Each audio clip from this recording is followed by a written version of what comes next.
शायद आपके भी मन में यही सवाल होगा कि हमें प्रार्थना कब करनी चाहिए, हमें कितने देर तक करनी चाहिए और कैसी करनी चाहिए, घुटनों पे करनी चाहिए, बैठकर करनी चाहिए, सोकर करनी चाहिए। सो आज प्रभु आपसे बातें करने जा रहे हैं अपने वचनों के द्वारा। आमीन। लोगों के सामने आके प्रार्थना नहीं करना। मैं बहुत सब देखता हूँ कलीसिया में आके रबा शकल बला बला बला, हाथ उठाएंगे, आंसू बहाएंगे, सोएंगे, ये करेंगे, पर जब वो घर पे जाते, कहीं पर जाते तो वो प्रार्थना नहीं कर पाते। मैं ऐसे कितने विश्वासों को जानता हूं जो 20 साल से 15 साल से उनको प्रार्थना करने नहीं आता।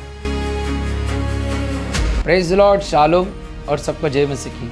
खुदावन यीशु मसीह के नाम से मैं आपको बहुत सारा प्यार कहना चाहता हूँ। मेरा विश्वास है कि आप आनंदित होंगे प्रभु यीशु मसीह की उपस्थिति में। तो आज ज़रूर इस वचन को सुने, क्योंकि परमेश्वर अपने वचन के द्वारा हमेशा बात करता है और शैतान नहीं चाहता इस वीडियो को सुने।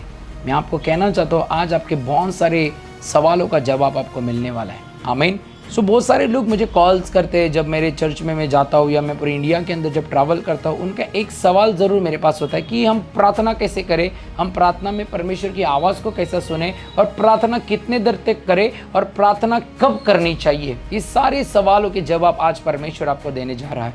सो ज़रूर आखिरी तक और अंत तक ज़रूर सुनिए। आमीन। शायद आपके भी मन में यही सवाल होगा कि हमें प्रार्थना कब करनी चाहिए, हमें कितने देर तक करनी चाहिए और कैसी करनी चाहिए, घुटनों पे करनी चाहिए, बैठकर करनी चाहिए, सोकर करनी चाहिए।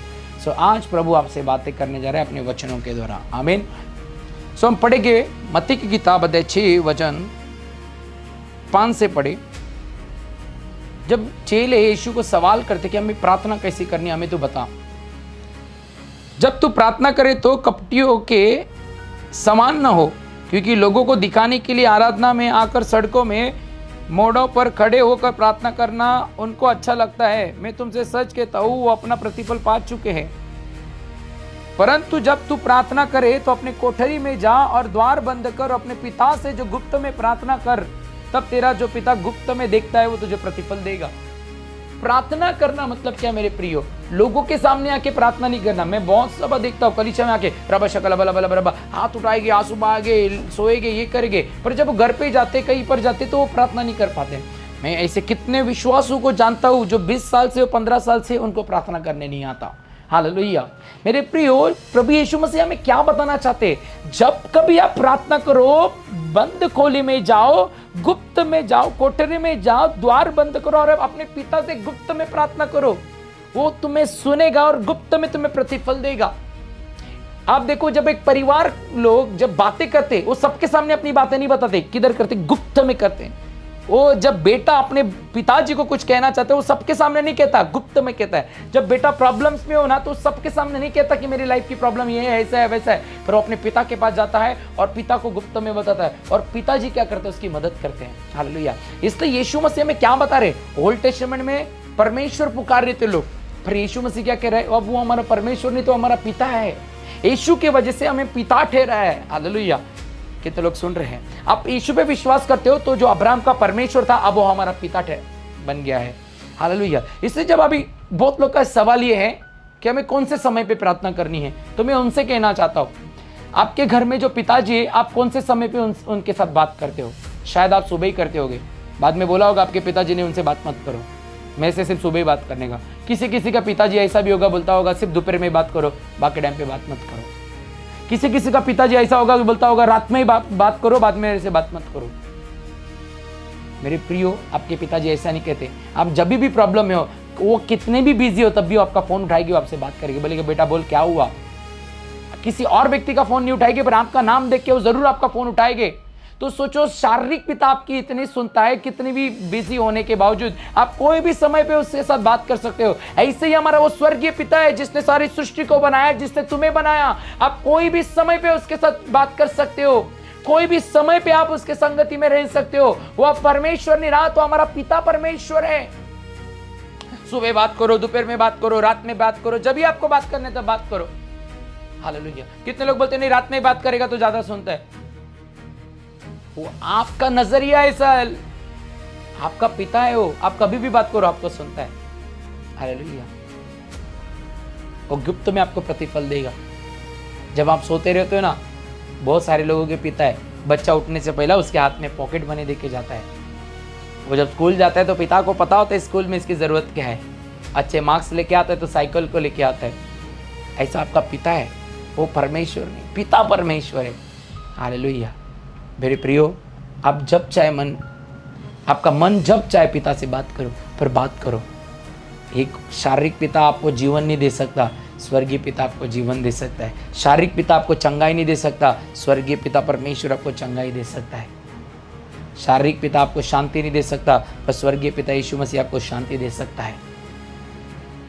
आपके डिप्रेशन को आपका शारीरिक पिता दूर नहीं कर सकता, पर स्वर्गीय पिता यीशु मसीह आपके डिप्रेशन को दूर कर सकता है, आपकी लाइफ को बना सकता है।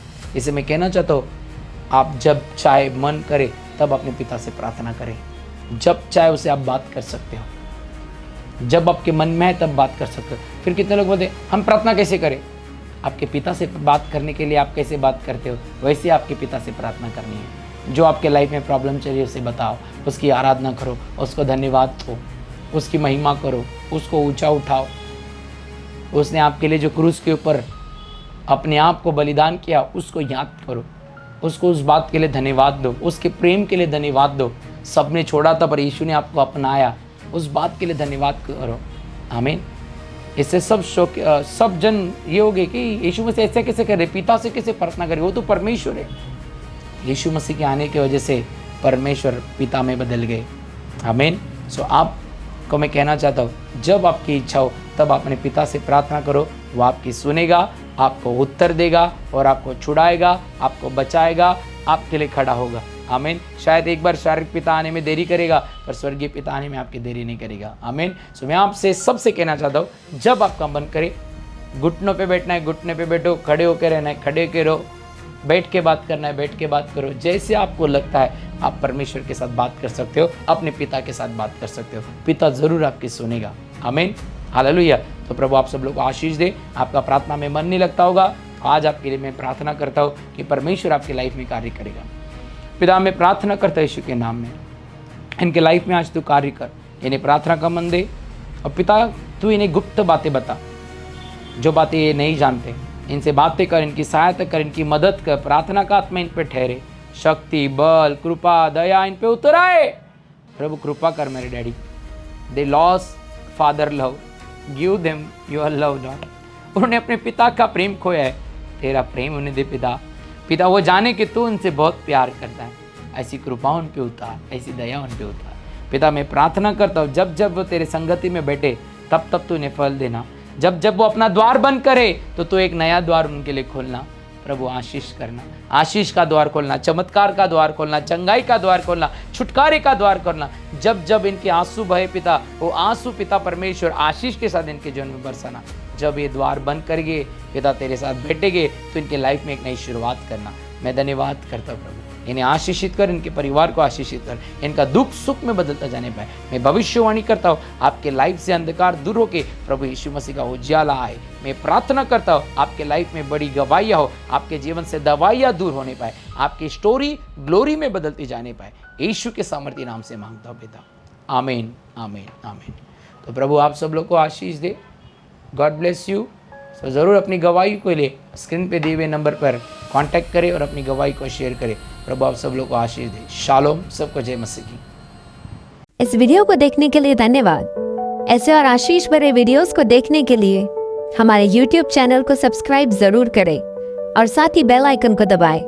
हमारे Instagram अकाउंट और Facebook पेज को फॉलो करें, जिसकी डिटेल्स आपके टीवी स्क्रीन पर आ रही है। अगर आप आज के वचन से आशीषित हुए हैं, चंगाई छुटकारे को अपने जीवन में आपने पाया है, तो हमारी सेवकाई के साथ जुड़ने के लिए और अपने उत्तम बीज को परमेश्वर के राज्य में बोने के लिए आपके टीवी स्क्रीन पर आ रही बैंक अकाउंट की डिटेल्स में साथ ही QR कोड में स्कैन करके आप अपने उत्तम भेंट को, उत्तम बीज को हमें बेच सकते हैं। आपकी गवाही को आप टीवी स्क्रीन पर आ रहे व्हाट्सएप नंबर और व्हाट्सएप स्कैनर दोनों के माध्यम से हमें व्हाट्सएप पे भेज सकते हैं। हर रोज रात 9 बजे होने वाली मध्यस्थी की ऑनलाइन प्रार्थना में जुड़ने के लिए, उस लिंक को प्राप्त करने के लिए आपके टीवी स्क्रीन पर आ रहे नंबर पर आप हमें संपर्क या व्हाट्सएप कर सकते हैं। साथ ही हमारा प्रेयर हेल्पलाइन नंबर जो 24/7 एक्टिवेट रहता है, आप उस पर अपनी प्रार्थना निवेदन को हमें व्हाट्सएप के द्वारा भेज सकते हैं।